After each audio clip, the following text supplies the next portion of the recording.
다양한 예능에 출연하면서 엉뚱, 발랄한 이미지로 우리에게 친숙한 일본 출신 방송인 사유리 씨가 이달 초에 깜짝 출산한 사실이 뒤늦게 알려져 화제가 됐습니다. 이혼의 몸으로 정자은행을 통해서 아들을 출산했다고 하는데요. 사유리 씨의 목소리 직접 들어보시죠. 아무리 생각해도 사랑하지 않은 사람을 급하게 찾아서 결혼하는 거는 저는 어려워. 한국에서는 모든 게 불법이에요. 결혼하는 사람이만 시험관이 가능해요. 행복해서 이게 꿈이었으면 어떨까나 생각해서 자는 게 무서워요. 지침 받았다고 말하지 마. 사람들이 차별할 거야. 내가 거짓말을 하고 있는 그 엄마가 되고 싶지 않아요. 네, 최정아 기자 새로 오셨는데요. 깜짝 놀랐습니다. 예, 네. 소개를 좀 해주시죠. 네, 일단 사유리 씨가 일본에서 남성의 정자를 기증받아서 최근 아들을 출산했다라는 소식이 알려지게 됐는데요. 결혼을 하지 않은 상태에서 본인의 선택으로 자발적인 비혼모가 된 것입니다. 일단 사유리 씨 같은 경우에는 어제죠. 지난 16일에 자신의 SNS를 통해서 이 같은 소식을 알리게 됐는데요. 지난 4일에 한 아들의 엄마가 됐다라는 소식을 알렸습니다. 보시다시피 사진을 보셨겠지만 굉장히 누가 봐도 만삭 사진을 그러네요. 찍은 굉장히 아름다운 모습인데요. 사유리 씨의 고백처럼 사유리 씨는 4일에 일본에서 오전에 3.2kg의 아주 건강한 아들을 낳았다고 합니다. 주로 좀 활동을 한국에서 많이 하는데 일본에서 아이를 출산한 이유가 있다면서요? 네, 일단 이럴 수밖에 없었던 이유가 있었는데요. 사실 한국에서는 이 상황이 좀 나을 수가 없는 상황이었어요. 왜냐하면 한국에서는 말씀대로 자발적인 비혼모가 좀 어려운 상황인데요. 이게 법적인 부분이 일단 담겨 있습니다. 일단 현재 우리 국내 생명윤리 및 안전에 관한 법률을 좀 볼 필요가 있는데요. 우리나라에서는 여성이 이렇게 정자를 기증을 받기 위해서는 배우자의 남편의 동의가 일단 있어야 해요. 근데 이 말인즉슨 일단 결혼을 한 상태여야 한다라는 뜻이고요. 또 대한산부인과에서 가이드라인을 통해서 체외 수정 및 배아 이식은 원칙적으로 법적인 혼인 관계에서 이루어져야 한다라고 정해져 있기 때문에 사유리 씨가 한국이 아닌 일본에서 이런 출산을 선택한 것으로 보여집니다. 자, 이현종 의원. 네. 그러니까 한국에서는 법적으로 여러 가지 길이 좀 막혀 있기 때문에 결혼을 안 한 사람의 신분으로서 그래서 어쩔 수 없이 일본에서 출산을 했다고 하는 거잖아요. 그렇죠. 근데 이 부분에 대해서 굉장히 이제 갑론을박, 특히 이제 칭찬하는 댓글들이 굉장히 많이 있더라고요. 그렇습니다. 사실 이제 이 사유리 씨가 제기했던 이 이제 비혼 상태에서 이제 임신 이 문제가 사실 우리 이제 여러 가지 우리 국내에 던지는 문제가 상당히 큰 것 같아요. 예. 왜냐하면 우리나라가 세계 최저 출산율입니다. 그렇죠. 그 0점 단위로 지금 출산율이 떨어져 있는 상황이에요. 이렇게 가다가는 정말 어떤 면에서 보면 이제 아이 울음소리 들을 수 없을 정도로 또 이 속도가 세계 어느 나라 비교해서도 가장 빠른 속도로 어떤 면에서 보면 출산율이 떨어지고 있습니다. 여러 가지 사회적인 환경도 있겠지만 특히 이렇게 어떤 면에서 보면 이제 혼자 살겠다는 분들이 있거든요.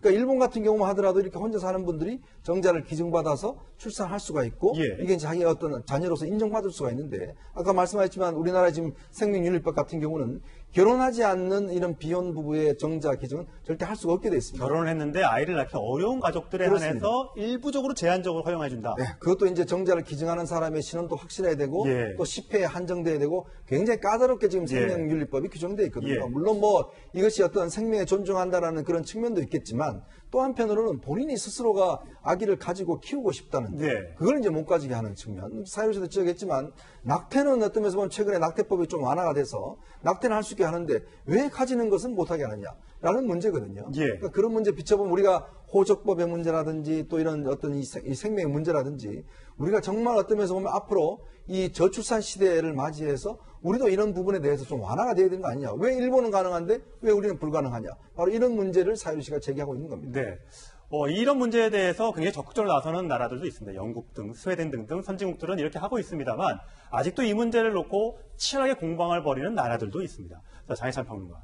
사실 지금 저출산 문제 또 여성의 인권 문제 등등을 놓고 봤을 때 이런 문제도 우리도 긍정적으로 검토해야 된다는 반응도 있습니다만 누구의 아이인지 모르는 사람들을 아이를 키워야 되느냐. 그럼 아이의 인권, 아이 태어났을 때 아빠 없는 아이의 인권은 어떻게 되는 것이냐.